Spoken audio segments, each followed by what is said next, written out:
আমার কাছে কত যুদ্ধ করে সাজা, মানে সাজবো এই একটা দিনই সাজবো, একটু ভালো করে না সাজলে হয়? তো আচ্ছা, তারপর?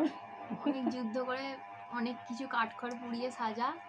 বর অন্য একটা দিদিকে সিলেক্ট করেছিল, কিন্তু কিন্তু আমি তো তার কাছে সাজবো না, আমার ঠিক তার পছন্দ নয়, তার কাজগুলো আমার পছন্দ নয়।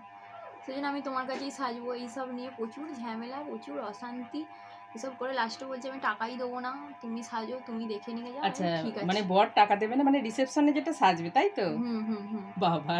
ও প্রথমে বলেছিল দুটো বাড়ি সাজিয়ে ঝামেলাটা ও নেবে, মানে পুরো টাকাটা ও দেবে, আচ্ছা, কিন্তু আচ্ছা। এখনও বলছে ও দেবে না। ঠিক আছে, ঠিক আছে, আমি একাই সাজবো, তবু তোমার কাছে আমি সাজবো।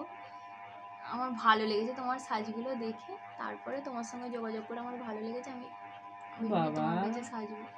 এই এত যুদ্ধ আমার কাছে সাজবে বলে? হ্যাঁ হ্যাঁ হ্যাঁ।